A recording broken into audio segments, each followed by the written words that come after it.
Good afternoon, guys, and welcome to today's video. We're working on my 2001 Ram 3500 with the 24 valve Cummins in it. Alrighty, so what we're doing today, I went ahead and decided that it is time to do something called a valve adjustment, a valve lash adjustment. So this is a pretty simple procedure from what I've been reading, and all we're going to do is we're going to go ahead and take off the valve cover. Hopefully my seal's in good shape. If not, it could be a little more pricey. But we're going to take off the valve cover, and then we are going to go ahead and adjust the exhaust and intake valves. Now, this is supposed to be a low maintenance design in 2001. I believe it was in 2000 or 2001, 2002. They came out with one that didn't require periodic adjustments. However, I've seen a couple other videos of people doing them, and they still get out of alignment anyway. And I've had this truck, well, I haven't had the truck for that long, maybe about a year.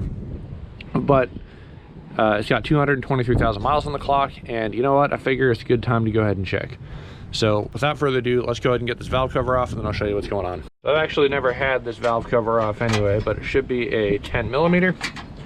And once we get this thing off, should be 1, 2, 3, 4, 5, 6 bolts or so. Yeah, we'll go ahead and pop it off and kind of see what's going on in here. I did want to let you guys know that the fuel crossover lines, or injector crossover lines that I installed a couple videos ago, actually did fix my hard start issue. I had put a check valve in as kind of a temporary fix.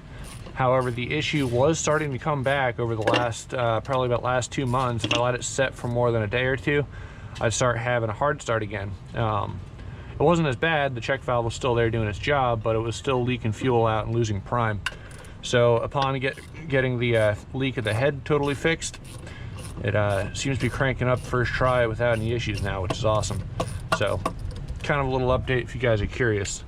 So let me go ahead and speed through this real quick and blast these bolts out for you guys.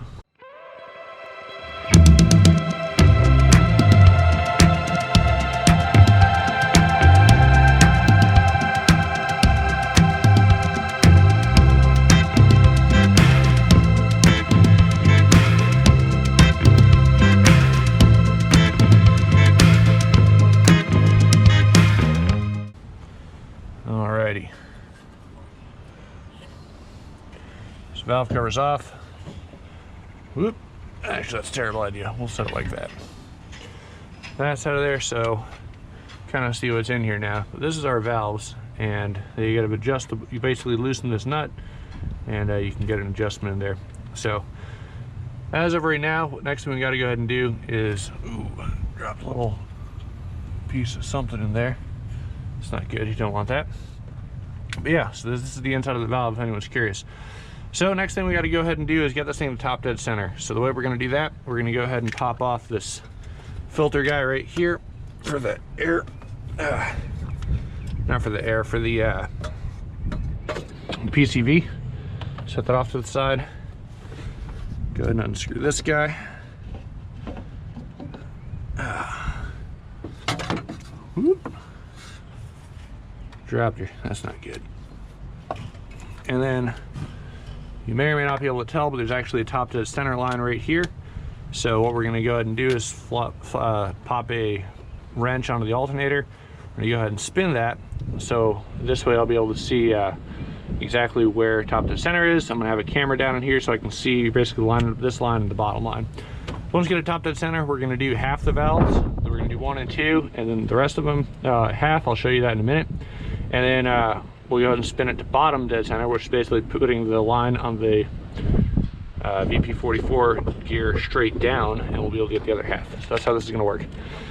So let's go ahead and get this thing top dead center real quick. Alrighty, so what we're going to go ahead and do is get this thing top dead center. I'm going to put you on my phone camera. You'll be able to see it. So that little white line at the bottom right there, let's see if I can get this into focus better, is where we're at. So I need to go ahead and rotate it. And I'm just working back and forth.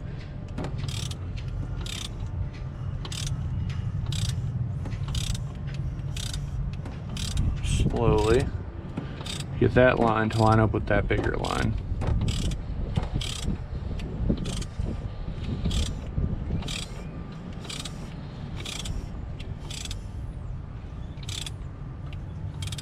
And there we are. So that's top dead center. And if you're curious, it's a 22 millimeter on the alternator. So now that that's done, we should have a little bit of looseness in this first one, this exhaust valve. Perfect. And whichever one's loose, intake, exhaust, these are tight. Intake, exhaust, all the way to number 5 and number 6 is going to be totally tight. So that's pretty much how you can tell the difference, just by feel. The loose ones are the ones that you're able to adjust. The tight ones, obviously you can't. So we can do all of number 1, then starting at intake, exhaust, working your way back. Can't touch number 6 yet. So let's go ahead and first look at an initial measurement of these things and see what they come out to be. Okay, so the intake is supposed to be 10, the exhaust is supposed to be 20. So what we're going to go ahead and do is slip this guy in here and see if they're out of adjustment. So I'm going to lift this. It goes right in between here. You can adjust it a little bit. Slide your gauge in there, and it feels a little snug. And there is pretty much no movement from this valve. So that one's within spec. And this one, 20 in here. Might be a little tight in all honesty, but it slips through. So I'd say those are in spec for what they are. It's pretty good. I mean, someone must have done this in the past. That's awesome. Let's go ahead and check the next one. Intake right here. There's a little movement in this one.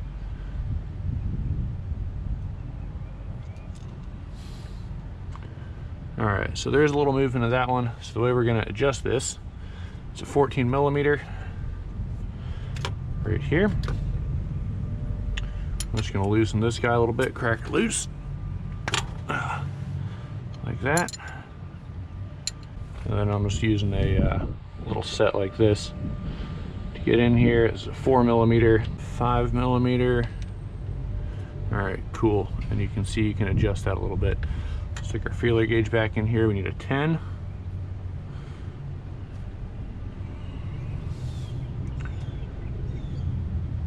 So we're gonna rotate it. So that's too tight.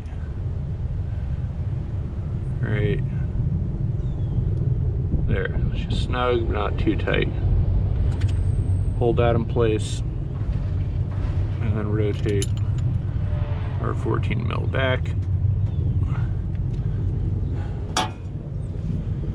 We're not dealing with much here, but it is enough to potentially cause an issue. There we go. A little snug, but it's about where we want it. So that one's good.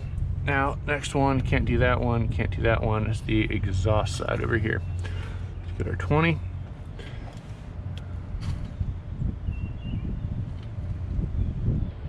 Seems to be good. Intake. That one has some for sure movement. I can feel it moving, getting tighter and looser in there. So we're gonna go ahead and adjust this one next. You guys kind of get the process. So let's go ahead and knock these out for you.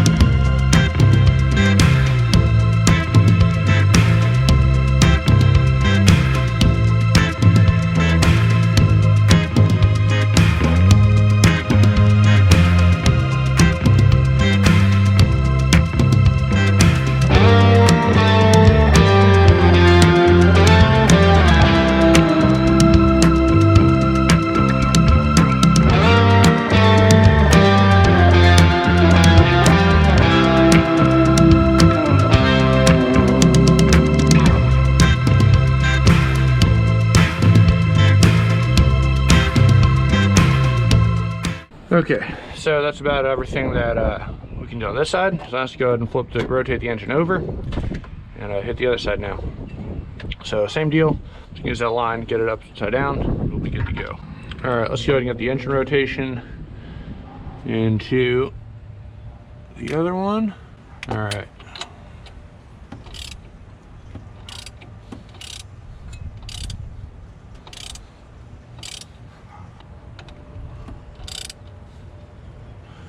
All right, now that's at the next place. We can go ahead and hit the opposite ones and all of number 6. So let's go ahead and do that. Number 6 definitely back there. It's kind of a butt, but let's go ahead and knock this out. So this one, exhaust side. Let's see where she's at. Definitely tight. Just drags a little bit when it's going through. So that one's good. How about the intake on this one?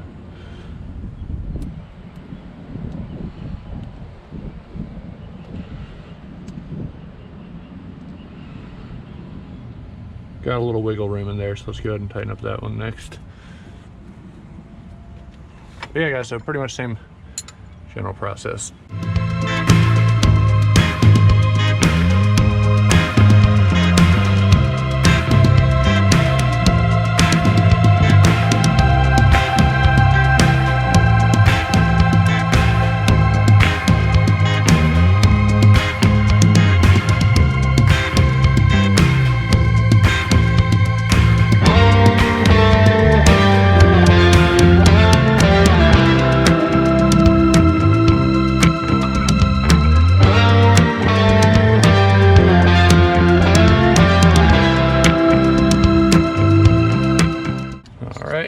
Last one we got to get to is number 6.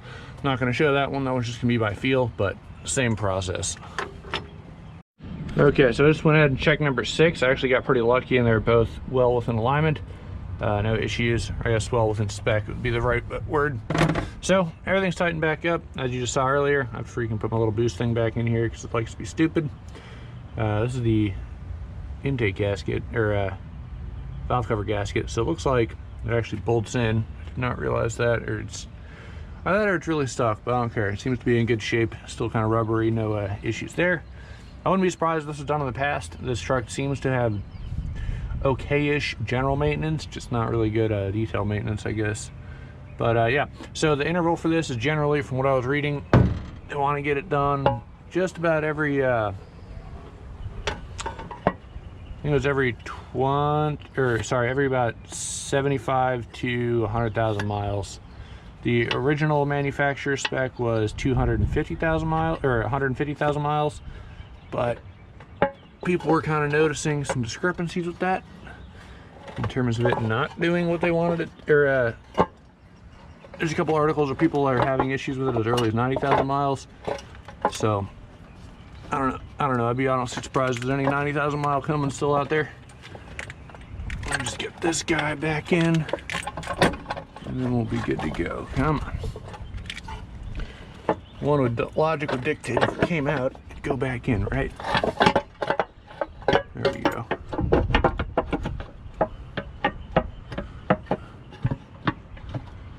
Okay. Hopefully nothing got stuck in the valve train. That'd be really unfortunate. Alrighty. Yeah, so let's go ahead and get this bolted back in. But as you guys saw, I mean, that's pretty much the procedure. So once I get this tightened back up, we'll go ahead and start it up. Oh, you definitely want to do this cold. Don't do this while the truck is warm. It's not going to help you or anything else out. So just a heads up. But let's go ahead and start the truck back up after we get this tightened down and see if it's any quieter, if I notice any difference. Back together, little vents back on. Everything's tightened down. Let's go ahead and start it up and see if I notice a difference or not.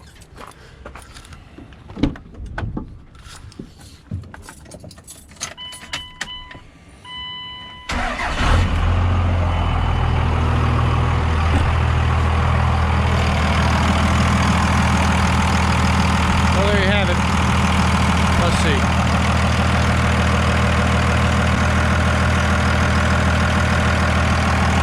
So honestly, I don't know. I can't really tell sound difference at all, but you know what? It's a warm and fuzzy knowing that it's done now. So that's pretty much going to do it for today's video. Hope you guys enjoyed. Something a little simple and easy just to take care of. Feel free to subscribe and like down below. And I'll see you in the next one.